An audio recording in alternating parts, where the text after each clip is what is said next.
How's my volume? Can y'all hear me okay? Cool. Yeah, so as Carolyn said, you're sort of stuck with me for the next 7 weeks. This is not a once-off, but I just arrived today. I flew back in from San Juan to Pittsburgh on Monday night and drove 2 days to get back to Maine, where I'm from originally, and it's really nice to be back home. I'm literally staying in my childhood bedroom at my parents' house. But it's nice to see the USM friends again and meet new faces and sort of land here and be able to talk to you all a little bit about the work that I'm doing and also the body of work that's all around us, designed collaboratively by the Beehive Collective. Just quick show of hands, who's heard a talk by the Beehive Collective before? Almost nobody. All faculty and staff, folks who were here 5 years ago. Okay, cool. So I thought I'd spend some time just sort of talking about how this wild and crazy body of work came to be. Oh, that's much better. Thank you. And then I want to spend some of our time at the end sort of chatting about a project that I'm involved with now that's taking place in the sort of immediate aftermath of Hurricanes Irma and Maria in Puerto Rico. And I know it's sort of traditional to do the Q&A thing at the end, which is fine, and we'll do that. But also, if I'm saying a thing and you've got a question about it, just shoot your hand up, interrupt me. We don't have to be so formal. Deal? Yes? Good? Okay, awesome. So the Beehive Design Collective is an all-volunteer art activist group that was founded in 1999-2000. We're a collaboration of illustrators, educators, community organizers, researchers, plant nerds, ant nerds, who all come together and sort of harmonize our different skill sets to make these incredibly elaborate black and white illustrated organizing and storytelling tools that uplift tales of resistance from all across the Americas. We really got started during the global justice movement at the end of the 90s and the early 2000s, at a time when lots of folks in communities in the global south and communities here in the US were looking at sort of bigger picture changes in economic policy and in trade policy. We're looking at things like neoliberalism and austerity and privatization and these big, heady, complicated concepts that usually only get talked about in the economics department. And we're saying to each other, these policies and these practices have really intense practical applications for people on the ground and for communities, especially in the global south, in South America, Central America, and Mexico, who've been struggling with a legacy of 500 years of colonialism. These things aren't new, but neoliberalism is really cranking up the dial on what people are experiencing in terms of displacement, in terms of violence, in terms of lack of economic opportunity, in terms of militarism. So how do we talk about that, especially here in the US? How do we talk about what's happening and translate some of this crazy jargon and this economic stuff into materials that people can really understand? So some of the first graphics that the Beehive made, this one over here is called the Free Trade Area of the Americas. We're really based around that question of how do we communicate about the complexity of the things that we're living through with people who may or may not speak the same language, who may or may not read, right? A lot of the folks that are feeling first and worst the impacts of some of these economic policies are farmers, are working class people, right? Who aren't necessarily going to read a textbook about trade. And so the Bee sort of started to evolve a methodology and a practice around collaborative illustration to try to tell some of those stories.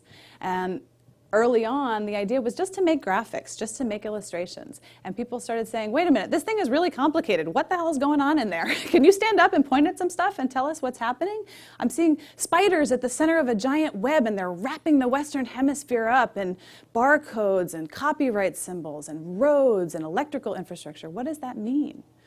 Right? So we started to develop a practice of education, of popular education, of working with communities to break down the symbols in the graphics that we make in order to make them more accessible.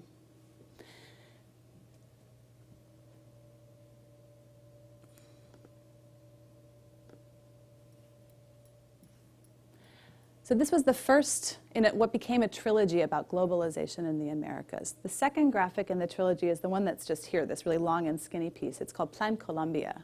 And to make this graphic, the bees realized, it's not enough just to talk to activists and people who know a lot about the bigger picture policies that are affecting globalization. If we want to tell grassroots stories about grassroots movements to oppose this stuff, we're actually going to need to talk to the people who are living these realities most directly on the ground. So a group of bees traveled to Colombia in the early 2000s and chatted with a lot of different kinds of folks, students and farmers and teachers and parents, folks who'd been displaced because of the so-called war on drugs, and gathered stories from those folks in order to make this image, and actually made it in Colombia on the ground. And that's really what got the sort of methodology of the Beehive started, this like deep engagement, deep listening with communities, a small group of cultural workers grappling through what it is that we heard and trying to synthesize that material, and then the creation of an image. This is a project called The True Cost of Coal that we worked on from 2009 until 2012. And this is a project that I was directly a part of. A group of 9 of us traveled through the states where mountaintop removal coal mining and extreme surface mining is happening in Appalachia, through West Virginia and parts of Kentucky and Tennessee and Virginia. And we did interviews with communities that are affected by this mining, 4th, 5th, 6th generation coal miners, folks who have been sort of on the most front lines of the environmental fights in that region. And we asked people lots of questions about how they were experiencing mining and extraction, how they were experiencing the movement to stop it. And we gathered a huge amount of stories, a huge amount of data, a huge amount of feedback from people about what their experiences had been. And then we worked together to try to map out, okay, how do we harmonize all of these different perspectives that we heard and create an image that can take the story of what people are experiencing further and farther into other communities that are experiencing similar things. When we initially set out to do the project, we were planning to do it for about 6 months. We were like, blowing up mountains to get coal, that sounds pretty bad. I bet most of the people who live nearby aren't having a very good time with that. This seems like it's going to be a pretty straightforward project. And the more we talked to people and the more we heard their stories, the more we realized how complex the story of coal mining actually was. We ended up taking 3 years to complete the drawing. I was saying to Stephen before the talk, I feel like my role here is to cheerlead how awesome it is to do collaborative and collective work. And at the same time, almost every story that I have of a project that we've done also involves missed deadlines and elephantitis of content. So I do cheerlead collective work. I think it's incredibly powerful and incredibly important. It's also true that the more people and artists and decision makers you have in the mix, the longer everything takes. So this was definitely a case of a runaway project where we started something that we had no idea how to finish and sort of had to live in a space of having promised people that we were going to steward their stories very well and take into consideration the fact that Appalachia has endured generations of not just resource extraction, but also story extraction and outsiders coming in and saying, here's a caricature of a hillbilly and here's how we're going to tell your story. And having to hang with people with the fact that that's the context and we just weren't finished. We just couldn't get it done in the time we had said we would. One of the consequences of that, though, was that we were actually able to engage with folks in a repeated and sort of iterative way with drafts of our images as they were developing. We were able to take, this is a banner of a piece in process. So there's sketches sort of all across here and then a bubble map surrounding the image that says, at some point you will see X, at some point you will see Y. And we felt like that was a really big compromise to take a work in progress around in that way, but it actually created all of these amazing entry points for people to say, oh, no, don't do it that way, do it this way. Wait, don't represent me as a cockroach, represent me in this other way. And so it was one of the happiest accidents of the piece, was being able to be vulnerable as makers and say, you know what, we haven't been able to figure it out. We're not finished. We didn't do the things we said we were going to do, but we need your help to actually make this a genuine sort of collaborative process and a real storytelling tool that serves the movement. And so we got a lot of feedback. We did this actually twice. traveling back through the communities we'd visited initially with partially completed work and asking people for their feedback about what was developing. And it was probably one of the things that made the piece as strong as it was in the end.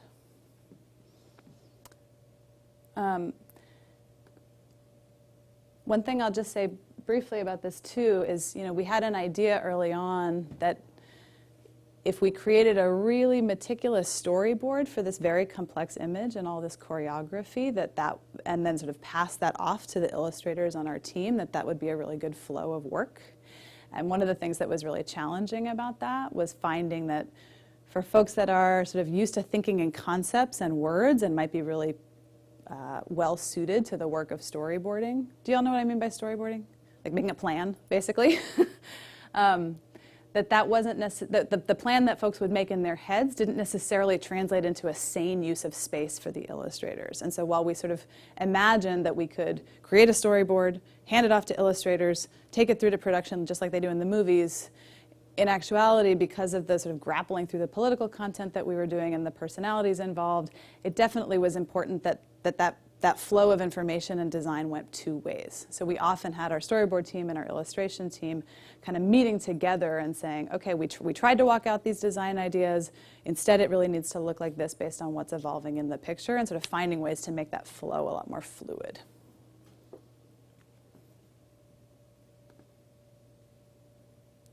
I don't know if I mentioned this already, but in the Beehive, we use plants and animals to tell our stories. We're pretty interested in redirecting our gaze sort of off of our obsession with the goings-on of humans. And we also think, like, especially small plants and animals are incredibly interesting protagonists to use to tell the stories of political and economic goings-on. So you'll notice if you look around the room, there's a lot of bees, a lot of tiny insect creatures. There's also a lot of ants. Ants are often the heroes of our stories because they're tiny and on their own they can't do a whole lot, but when you take them all together, they can have a huge impact. They're like responsible for aerating all of the soils on Earth. They have, like, if you were to weigh all of the terrestrial animals and all the ants in the world against each other, the ants weigh more. There's just like a whole bunch of them out there. Right? They can lift up to 50 times their own body weight. They're like a really powerful metaphor and symbol for sort of your average working person who might feel small and overwhelmed by the bigger picture of what's going on. And we've shifted our strategies over the years. In the free trade area of the Americas graphic, all of the animals are sort of generic animal characters, a sort of archetypical spider or archetypical mouse or ant. But as the graphic strategies evolve and become more specific and also become more accountable to communities on the ground in struggle, the idea of telling a very, very specific story and using very specific sort of natural historical references to be able to tell that story starts to become a huge part of our methodology. So in the coal poster, there's literally dozens of species of plants that are endemic to Appalachia, plants that are used medicinally by people there. The placement of those medicinal plants mirrors the action that's happening above it. So when the land is sick in a particular way, the medicine that is most appropriate for that is positioned close by.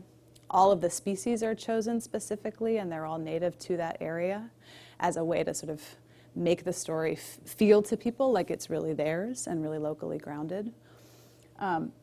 And one thing that we find is that degree of specificity doesn't seem to undercut the ability of other communities to relate to what they're seeing. So in the Beehive, we say our mission is to cross-pollinate the grassroots. So like bees who move around in the natural world and move sort of units of genetic material and pollen from flower to flower, we're cultural workers who move between communities and carry these units of stories from place to place. And when I take the True Cost of Coal graphic to communities in Germany, as I did last year, when my comrades have taken them to the Gulf Coast region, people mostly say, I see my story reflected there so well. I mean, that frog should be a shrimp if we were actually in the Gulf Coast. But really, it's just about right. The patterns and the dynamics of how capitalism is moving and how power is moving and how people are responding are remarkably universal. But we've made this choice to tell a very, very specific story in order to create those connections, if that makes sense. So speaking of cross-pollinating, Our original drawings are mostly pen and ink, and in the case of the Cole poster and the Mesoamerica poster, ink wash on watercolor paper. The original drawings are hand done. There are originals, intact individual images. They're not digitally composed. And we guard those with our lives. They're very closely protected. They're at our home base in Machias. And the way that the graphics live in the world and sort of transcend that very precious single object way in which they're made is that we reproduce them many, many thousands of times as paper posters and as fabric banners. Most of us are not fine art printmakers. We're not doing sort of hand-done reproduction. We're doing offset printing. And that enables us, yeah? What's the scale of the originals? They're roughly quarter size to anything that you're seeing, yeah. So they're smaller than these. And usually a little bit bigger than the paper reproductions that they're made from, yeah. And so the poster print runs, we've distributed many hundreds of thousands of copies of these posters over the past 18 years that the Beehive's been going. Makes me feel really tired. And often those posters are distributed for free, so to any of the communities that were part of the making of the project, to communities in poverty, to communities where folks may not have the resources to donate for posters, we give them away for free. We try to get them into teachers' hands, into libraries, into common and collective cultural spaces where people are going to not only be able to engage with the image, but also socially engage with other people around the image. And then for everybody else, we take donations for paper posters, which is largely how the collective has been funded over the past many years. I mentioned that we're all volunteer, so we're generally not creating income per se for the people that are doing this work, but we are able to support them while they're doing the work with their life basics, so like transportation, housing, food, that kind of thing. And then this is our printer. And this is our giant banner. So these are actually the small copies. We have ones that are twice as large. And even though this seems really big while we're looking at it in the print shop, the printer couldn't believe how big it was. That's why he sent us this photo. When you put this in a high school gym with like 500 kids, it actually is, just barely big enough to make an impact. And we have probably about between 30 and 40 copies of any of these posters who live with different bees who are based all over the world. So we have bees in Australia, we have bees across Europe. I just recently went and visited these bees in Germany who hadn't really met us before. They just sort of found the Beehive on the internet, and they said, we're going to translate all of your materials into German because there's lots of coal mining happening here, and we're going to do our own print run and develop all of our own pedagogy, and is that okay? And will you guys come visit? And so the sort of like decentralization, the anonymity of the Beehive, the lack of a sense of individual artist license or ownership over the work, the sense that we're creating cultural commons that are meant to be used as a tool to actually create dialogue and create meaningful social change. Sort of all of that plays into a dynamic where people feel like they can write from across an ocean and say, we're going to take this thing and run with it. Does that sound all right to you? So that's something that's really special, I think, about the distribution strategy. And for many years, there were teams of bees who were traveling all over the country doing educational work with the posters and sort of bringing them into community spaces. And often that educational work was sort of one-off, right? We show up in your town, we're here for one night, we do a big song and dance, sometimes it's a picture lecture, sometimes it's a more intensive workshop, and then we're off to the next town the next day. And in many ways, that's what made it possible to fund the work and keep the work going. And it also keeps the work really accountable when we're bringing it to life with our bodies. It's not just something you're looking at on the internet, but it's something you're interacting with another human and a whole bunch of other humans around. We're able to hear on the ground from people how they're actually making sense of the scenes, and also people re-encode their experiences into the graphics, right? So, if I show up in a community and I put this on the wall and I say, yeah, we're gonna talk about privatization, we're gonna talk about charter schools, we're gonna talk about schools shutting down and school consolidation and school closure. Many communities are experiencing that, even if they weren't part of the making of the graphic originally. And so people start to tell us new stories, and that becomes part of our storytelling practice, is to say, well, in Maine, they said this is what is happening with the education system. And in New Orleans, we heard this from people. So that's part of how the cross-pollination work evolves.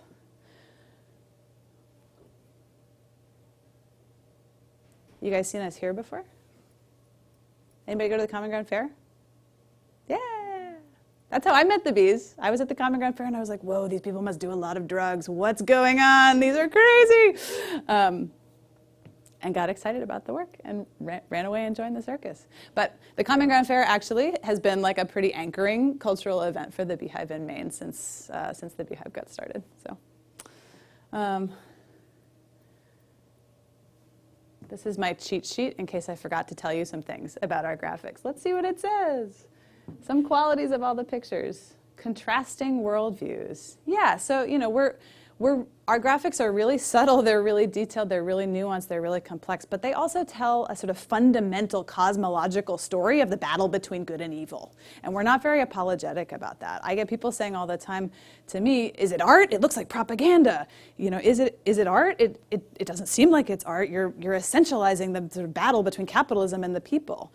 But at the core, this work grew out of a group of activists who were looking for tools about not only how to communicate, but how to actually create change, how to actually create interventions in some of the bigger dynamics of our time, right? So, we do essentialize that battle in order to actually move people to action. All of our graphics are rooted in talking to people and reflecting their lived experiences. We draw our metaphors from the natural world. We try to encode humor when it's possible, sometimes talking about land grabs and mass displacement from historical lands and all sorts of heavy stuff can be heavy. And we try to use humor as a tool to get people engaged whenever we can. The graphics are anti-copyright. The goal is for them to be taken and adapted and used. So people write to us often and say, can I use this piece for a clip art, or can I apply this into something, I'm doing a magazine, can I use a piece of it? And we're very encouraging of people to do that. It's an interesting tension because on the one hand, we've promised communities in struggle that we will steward their stories and be very accountable to them. And on the other hand, we say, take it, use it, make it whatever it needs to be. And so I think just that's a tension in the work about sort of how tight are we about the stories that have been entrusted to us. But for the most part, we really encourage people to take the graphics and use them and adapt them. We've got some people working on a coloring book right now who wrote us and said, we really want to make a coloring book for our kids. Is that cool? I said, yes, of course. Sounds great. This point about being cultural worker driven and independent. So, the work isn't just coming out, it's not like there was just a campaign against mountaintop removal and folks called us up and said, hey, we need you to make a poster for our campaign. Can you do that? And for so many artists who try to work within social movements, that's often how it flows, right? The bigger nonprofits have money, they call you up, they say, will you decorate our protest and come make some banners? Will you make a poster that says X, Y, or Z? And the work is sort of situated inside of the organizing goals that organizations have, and artists are sort of frosting the cake, if you will. And for us, it's been really important to say our work is actually driven by cultural workers.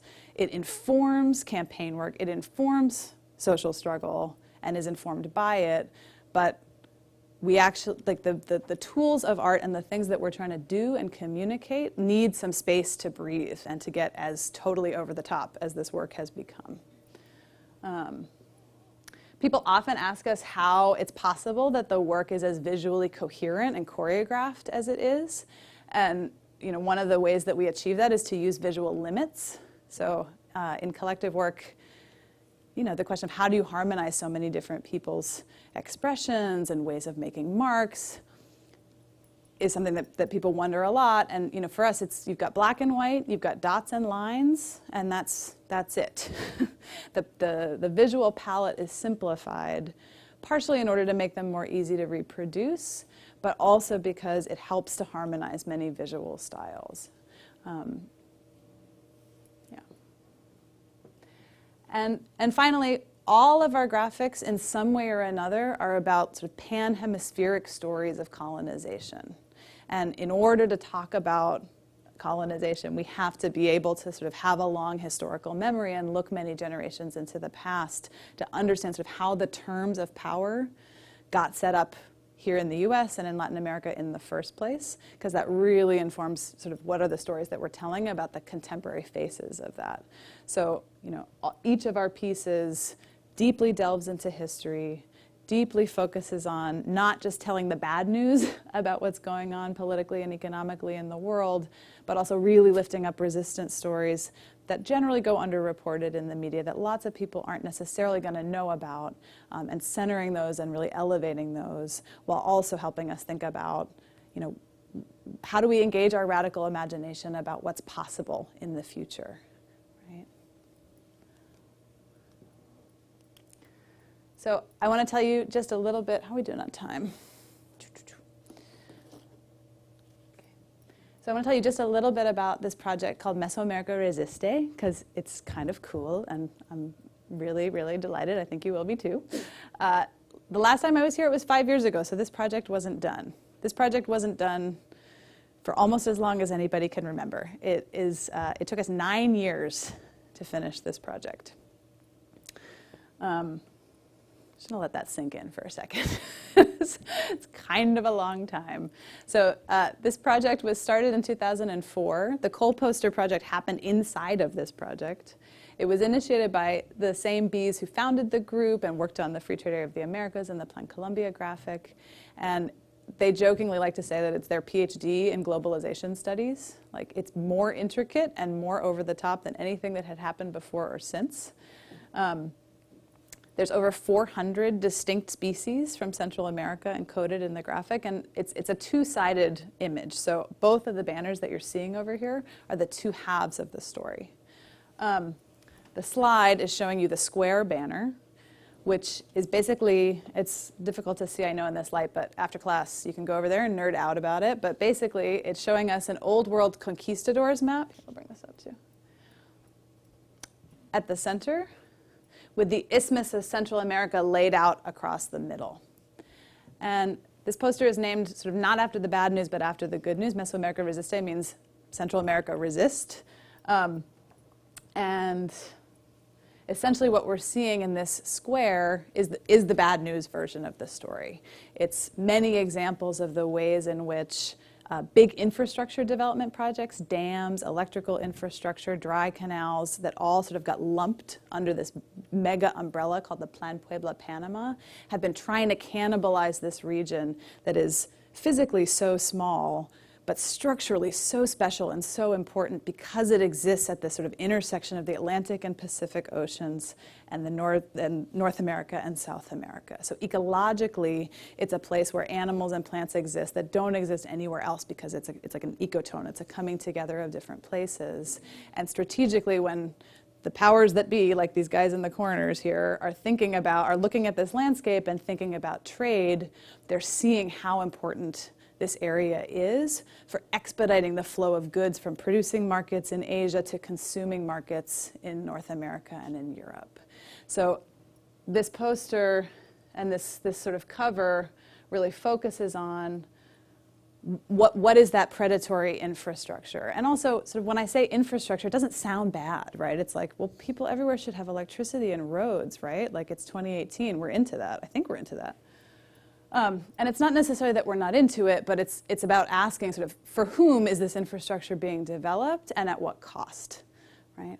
So, when the bees were in Mexico and other parts of Central America doing the research for this piece, they were going on toll highways occasionally where the tolls were like $80 to go 50 miles in places where people don't even have cars, right? Where people are having to sort of navigate passing over the highways in order to get from places that they used to be able to just go back and forth on walking paths. So the infrastructure is being developed for big corporations to be able to move goods around, not for local people to be able to consume. It's just a close-up of some of the drawings of the infrastructure there. And if you get a chance afterwards to take a look, there's all sorts of different boats that are sort of circulating around in the waters surrounding the isthmus here that sort of evoke the historical trade relationships that Central America was a part of, while also referencing the contemporary goods and money that is moving around between these different parts of the geography.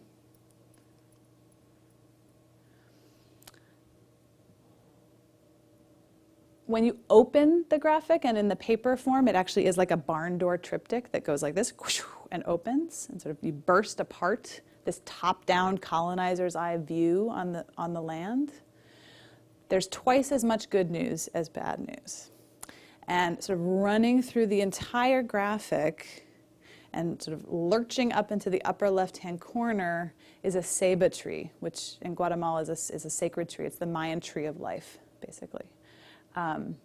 And because of the perspective, the ceiba tree have you all seen ceiba trees before? They're totally amazing. They have these like gigantic buttress roots. Like, I mean, you can see them here. I can't even describe them. They're like the root system's above ground, and they create these like amazing shadowy pockets everywhere as they're like holding onto the soil. And so the buttress roots are coming down the tree and grabbing on, and in between all the different root parts are these different scenes of resistance and scenes of organizing. And there's a spirit stream of animals depicted with a very different shading style. They're stippled, and they're scientifically accurate illustrations of animals that are either extinct or endangered from this place. And they're sort of drawn in this double helix that you can see on the banner, sort of swirling up the trunk up into the canopy here. And that's because a lot of the folks that the bees met with on their research trip said, you know, if you're going to talk about resistance, like you can't tell the story of our organized resistance at this time if you don't place the ancestors in the story in a really central way. And of course, the ants, as promised, are here scuttling up and down the trunk. There's over 50 different species of ants, and on little blades of grass, they're holding some of the Zapatista organizing principles, which are organizing principles from communities in resistance in Mexico. And it's pretty hard to show resistance without showing what's being resisted. So the scenes that are closest in to the center of the story are more intimate scenes of people meeting and organizing and doing caring labor for each other and sort of creating alternative economies and doing all the work, the resilience work that we need to do together to stand up to some of the big baddies that we saw on the outside of the poster. But in the outskirts of the graphic, there are sort of tentacles of colonization reaching around from the front who are trying to kind of come after the characters on the inside.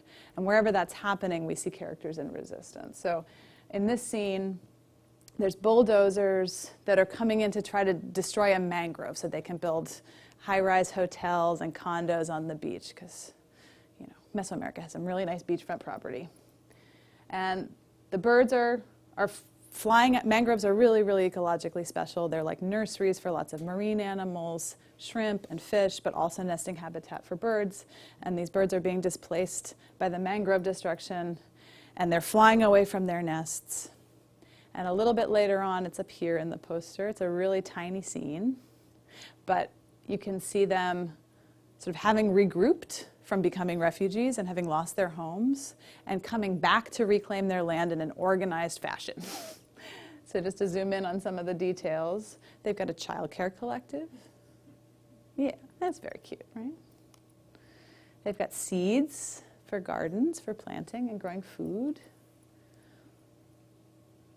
They're bringing textiles, pictures of the folks that aren't able to come back, the folks that were disappeared or were lost or were killed in the displacement process. They're doing interviews, maybe for their local indie media radio station. And they've also, I missed a zoom in on this, but they've also got a little petition, signed with their paw prints, because animals don't hold pens. I don't know if you know that about animals. A little petition here that says, "Ya basta." So this is sort of what I mean about sort of documenting some of the strategies that communities have been using to respond to crisis and respond in resistance. Yeah? Anybody got any questions so far? Nobody? Okay. So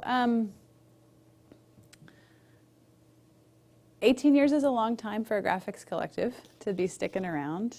And many of us have sort of gotten older through this work and pivoted around sort of needing to build lives that aren't just go, go, go all the time. So our base is in Machias. We have folks who are there sort of year-round and round the clock doing a lot of local community work. There's a print shop that the bees operate. We have a community center and space. Folks are working on community kitchen infrastructure and sort of local community development projects. But a lot of us who've come up through the Beehive and been cultural workers cross-pollinating all over the place have also challenged ourselves, now that this piece is done after 9 years of work, to kind of take these methodologies that we've developed within the Beehive out into other parts of movement and see what other interesting ways they can be applied. One of the things that we know is that the making of the graphics has been enormously transformative for us. And so as much as we know communities enjoy seeing the things that we've made, we want to really challenge ourselves to actually embed these methodologies within the organizing work that communities are doing. So I just brought, if you go over to the Portland Area Gallery and check out the show there, everything there is an example of some of this kind of work, of trying to embed this methodology with other groups. So the Beehive methodology inspired work done by the diaspora of bees in different contexts. So one example of this is a project that I did with my friend Erin, who's going to be coming here next week to work collaboratively with me during the Artist in Residence program here, with a group called Student Action with Farm Workers in Eastern North Carolina. And we worked with teens whose families all are farm workers to create a graphic about the history of farm worker justice struggles in the US. And you're seeing pictures of them doing like weird physical activities, because we sort of were thinking, you know, as bees, we spend a lot of time sitting on our little chairs doing this and making tiny drawings.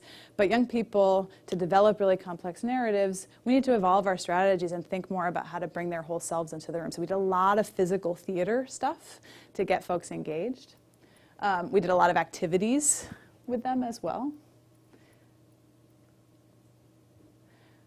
Teenagers really like it when you make them wear trash bags in front of the opposite sex. I don't know if you know this, but no, we explored paint with folks who'd never painted before. Once we'd done some content development. And this is the mural that they made. And so we made it on masonite with acrylic paint. We scanned the image. They have banners that are printed that they use when they're bringing new young people into their youth group to teach and sort of explain the history of the farm worker justice movement. So it's just a really simple example of sort of adapting some of the techniques that we have to working with other folks. And the last thing I wanted to tell you about is some of the work that I've been doing over the past month in collaboration with a group called Ahit Arte, which is a working class organization of cultural workers based both in the US and in Puerto Rico. And Ahit Arte was part of writing a book called When We Fight, We Win, of which the Cole poster is a part, which is sort of like an anthology of social movements in this time and the artists who are engaging with them and building them. And because of that book project, they're able to bring together cultural workers from different organizations and different parts of movement to spark new collaborations. They're based in Puerto Rico, is in Santurce, which is a neighborhood of San Juan, and they have a puppetry group there called Papel Machete that for many, many years has been doing cantastoria-style storytelling in the street, both in protest contexts and in other street contexts.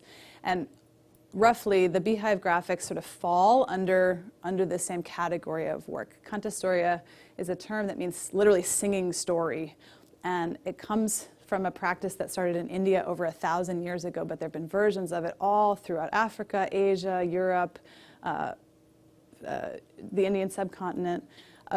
And usually it's like a very working class sort of hustle activity of people going around in the streets, putting up a piece of a banner or an image and singing or saying a story that goes with that image in exchange for some coins in the hat. And so these folks have really sort of taken that to another level.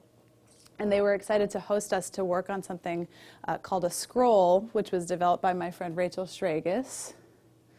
Which is kind of like taking a Beehive poster and trying to cram it into the format of a toilet paper roll, if you can imagine that. So a toilet paper roll is like not very tall, but very, very, very long and skinny. And Rachel has, over the past bunch of years, made a couple of versions of scrolls that use this very long linear landscape format to tell stories about what's going on with infrastructure development and resource extraction and pollution and climate change and rising sea levels and displacement of people and sort of similar to Beehive graphics, the whole mess of what's going on in our world right now. And when you finished doing a scroll, it looks like that. So the way that a scroll is brought to life, we call it a human-powered cranky. So people stand in a circle, and one person holds the scroll, and the end gets passed to the left, and each person in turn passes the piece and passes a piece and passes a piece, and everybody's got the piece in front of them as it's passing by, and usually we're singing a song sort of quietly together, and everybody's getting a chance to look at the image as it moves. So it can't really be seen all at once. It has to be brought to life by the power of the people who are in the room and doing it. So our comrades in Puerto Rico had this idea, along with Rachel and me and a couple of other folks a while back, that it might be really cool to do a scroll about colonialism and colonization, the same kind of land grab stuff that all of these posters are about. And then Hurricanes Irma and Maria hit. And we sort of said to ourselves, maybe we're not going to do this scroll. Maybe the timing isn't right. Maybe folks don't have the capacity. And what our comrades in San Juan said is, actually, we need it now more than ever. There's an urgency around having some political storytelling tools, not only to talk about what happened with the storm, not only to place that in a political context of austerity and privatization and colonialism and disaster capitalism and all this mess that's happening here now, but also to place it in a historical context of sort of the toxic relationship between the US and Puerto Rico that's been going on for hundreds of years. Can you guys come and do that? And we said, of course we can. And this is in a context where, you know, the hurricanes were absolutely devastating. I mean, I'm assuming that folks saw some about this on the news and have been hearing about these hurricanes, but, you know, many folks in Puerto Rico are still without power. For many, many months, folks lacked access to food, medicine, water, electricity, like all the basics. It was like an enormously traumatizing time. And so for Papel Machete, which is a group very much like the Beehive, very focused on cultural work, they had to make a huge pivot to say, how do we do like local, immediate crisis response and service providing for our community and for other communities around the island? One of the things that's come out of the storm and out of the sort of incredibly militarized and highly problematic response of the US government and of FEMA has been ordinary people setting up community kitchens and centers of mutual aid in order to meet the needs of their neighbors and each other most directly. And so Papel Machete pivoted really quickly and said, okay, our role is to help these, what they call CAMs, Centros de Apoyo Mutuo, grow and sustain themselves as much as humanly possible. So we started doing a number of interventions in the lead up to the scroll. This is a quick map that I made for them of like, where are these different centers even happening? Because folks don't have cell phones, that there's an inability to even communicate about where the centers are even popping off. So we were mapping that, both for use of people on the island, but also for use of people in the diaspora who are trying to figure out, how do I give money to something that's not just some big nonprofit that's gonna waste it? How do I actually get the money to the people who need it most? In the days right after the hurricane, the printmakers who are part of that group made some very urgent action graphics right off the bat in order for use on social media, just to get the word out about how they were thinking about what was happening, right? There was a really strong narrative in the press that's like, these are US citizens too, and FEMA should be doing their job and doing a better job. And folks on the ground were saying, that's not what we're not asking for that. Like, we're not asking for better military response. We're asking folks to release the aid and also stop criminalizing and monitoring our bodies with curfews and checkpoints and all of this kind of stuff. It's a little counterintuitive that when there's no electricity and folks don't have water and don't have food, that you would say, the first thing we need to do is sit down and make a painting. But that's actually pretty much what happened. This is Estefania, who's going to be coming here, and hopefully many of you will get to meet her soon, working without electricity to make a very simple cantastoria that folks from Papel Machete could take around to the different CAMs, even just to explain to folks what's happening at the other CAMs, because there wasn't a way for them to find out. So these are the two panels. On the one hand, one talking about the deaths from the hurricane that are being covered up, the kidnapping of the aid, long lines and scarcity, contrasted with the grassroots response of people on the ground who are making do for themselves. And so this is something they've been performing really regularly, taking around all over the place. I have a question. Yeah, shoot. I'm trying to look you up online, and I'm not really getting what I want. I'm getting like a Let's chat after class. Can we chat after class Yeah. and figure it out? I Okay. just didn't know if you had a URL right off the top of your head. Let's chat after class. Yeah, I'll figure it out with you. Totally. Cool. So part of the rapid response stuff too was creating another poster just to be able to identify where can people actually go to get basic meals and basic needs met. So this poster was made by one of their artists. And now everywhere where people are doing community meals, you can find that. I know we're a little short on time, so I'll just show this image really fast. This is something I made in collaboration with these folks.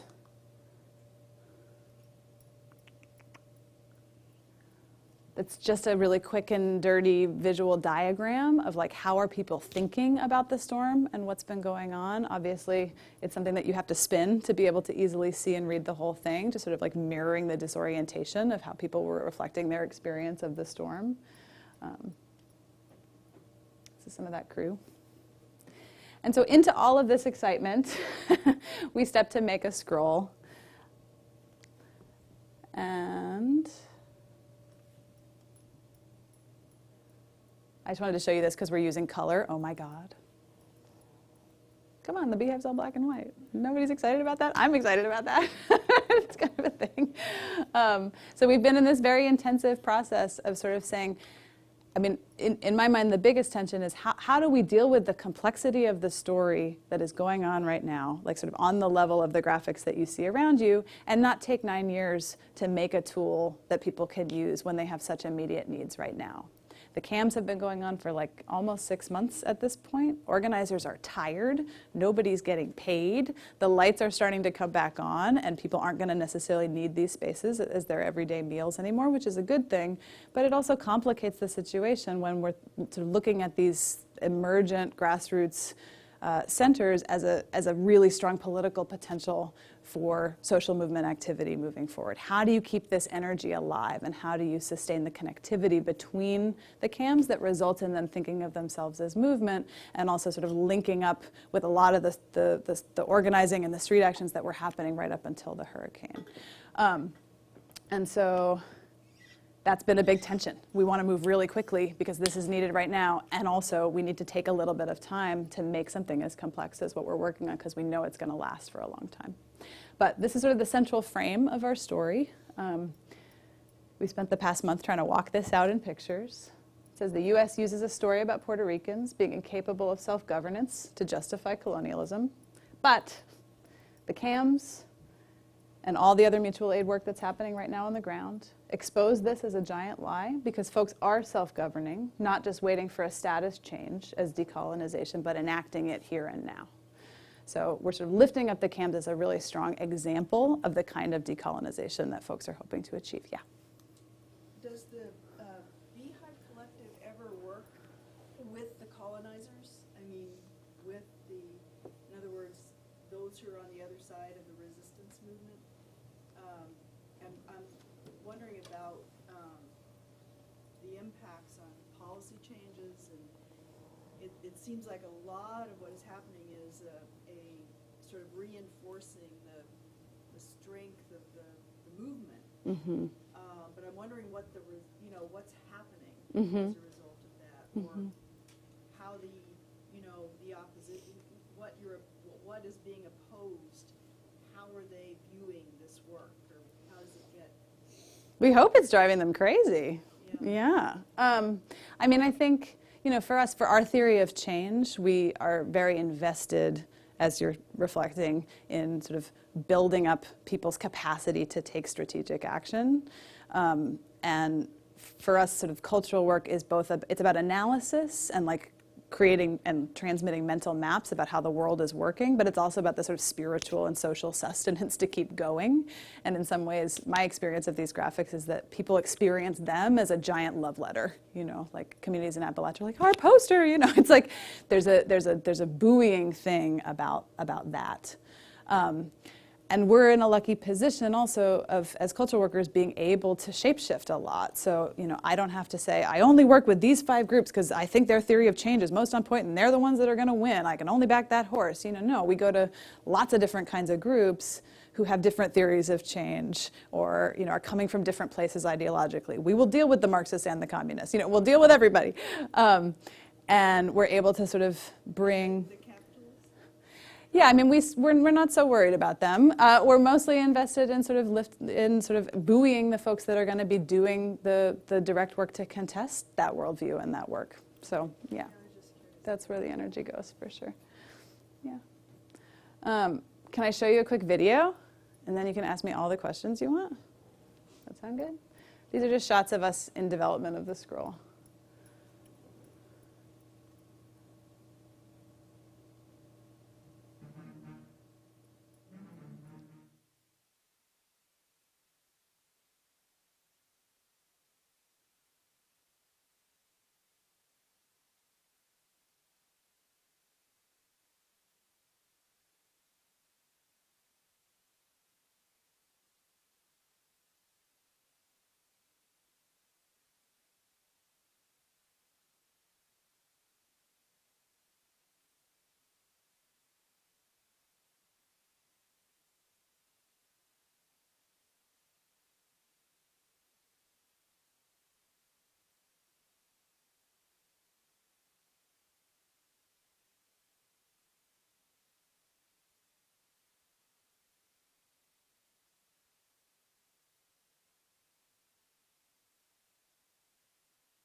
Who's got a question? I do. Must be post-lunch. Carolyn, I pick you.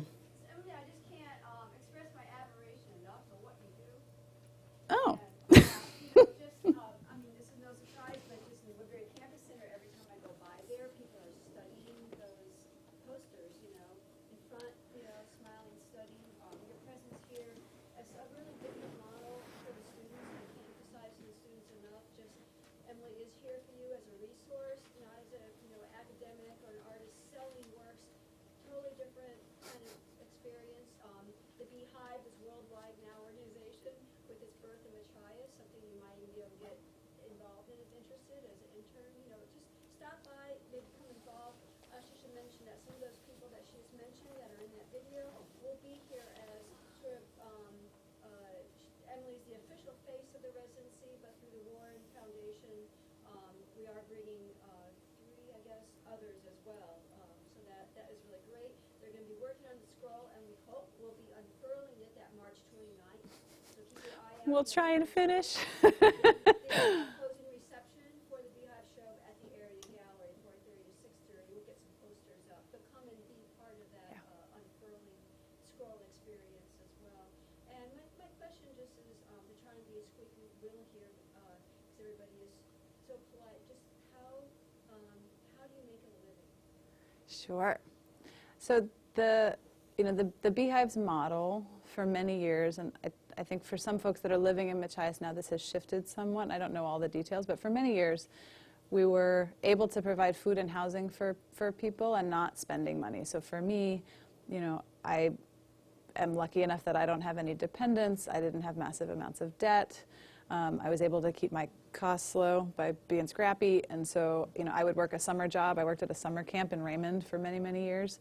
And then that made it possible for me to volunteer my time with the Beehive for the rest of the year. And it didn't make it possible for me to save any money or anything like that. But, I kind of threw my 20s at the Beehive because it was work that I really believed in. And, the thing I say to my mom, or said to my mom at that time, is like, fundamentally, you can put your faith in the stock market, you can buy a house, like you can build the kind of security that the world around you is telling you will make you really secure. And, right as I was joining the Beehive, the stock market totally crashed, and that didn't work out for a lot of people, and a lot of people lost their houses. And for me, there's an investment in building relationships and movement and building economic support and solidarity strategies with other people, like collective housing and collective ownership of vehicles and stuff like that, that actually feels like it's something that's going to be more sustainable when storms like this or other disasters come to where we live, which inevitably they're going to, right? So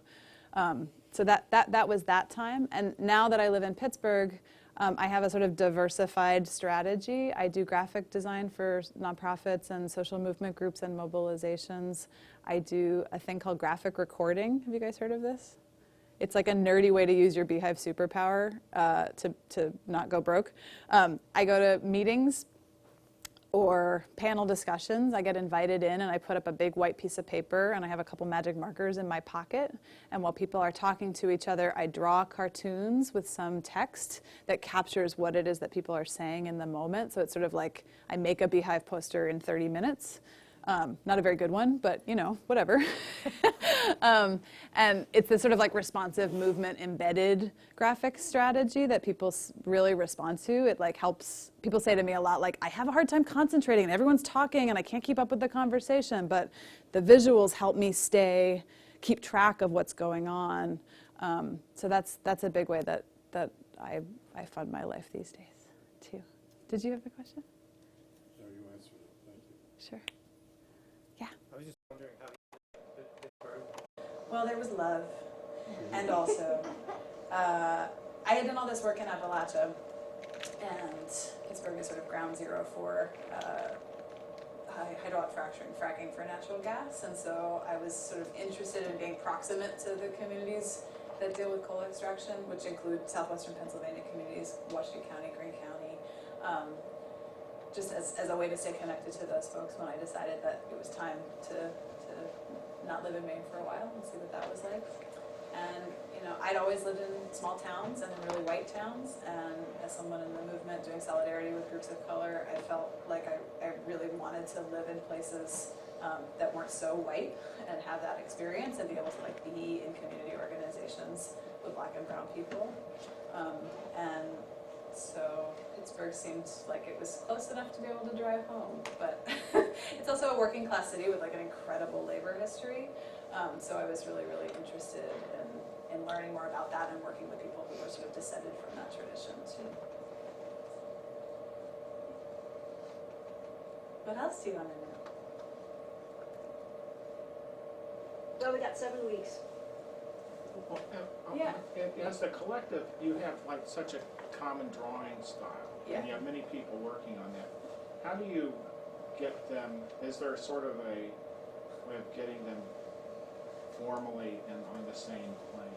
Push-ups, lots of push-ups. Lots of No. push-ups.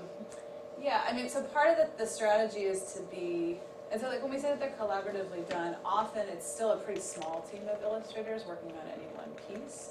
Things are also done like a relay race, like a handing off of a baton. So for example, the front of the Mesoamerica Resiste poster, most of the line work or the design work was done by one illustrator, and most of the inking was done by a different illustrator.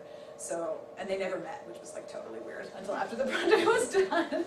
But it meant, so the inking style is really consistent because it's just one hand. With the Cole poster, we had two sort of core final treatment illustrators. We had other people doing workups and development, and we split it in half. So the person doing most of the plants and animals and the person doing most of the machines and infrastructure were two different hands. But if you look closely, you can, I can tell who drew what. I bet you could too. But the black and white treatment helps to minimize the diversity. But it's also, it's a tactical choice that not everyone agrees with. It's been interesting in the Scroll project. Of course, I'm the one being make it visually cohesive, damn it. And lots of other people are like, why? Movement is diverse. Our voices are diverse. Our mark making is diverse. Let's keep that. That's a vital energy that should be reflected in the piece. And for me, I think what it really is there's a sweet spot, right? It's too much chaos and it doesn't cohere as a piece, and it undermines our message about, the movement being coherent, and too little or too much coordination, and it feels too tight. So it's been fun to experiment with shaking it up a little bit.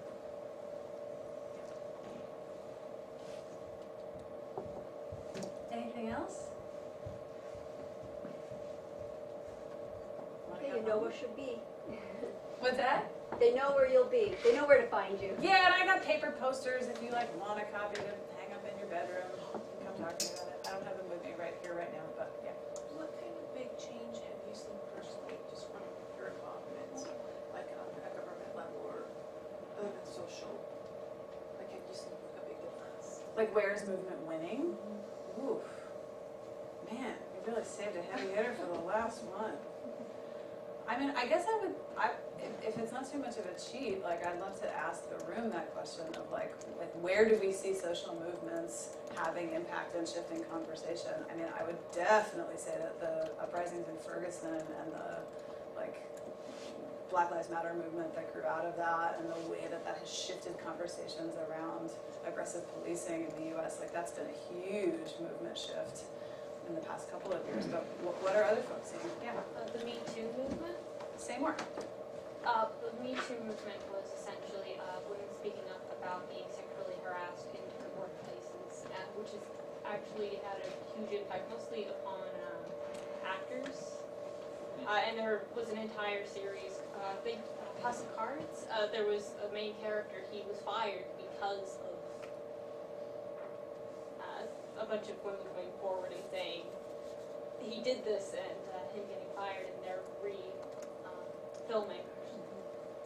Yeah, so it's interesting, right? The anti-violence movement, anti-violence against women movement, different versions of feminism have been standing up to patriarchal violence for many generations. And also there's this flashpoint of a social media moment that sort of starts to pop off in the past year.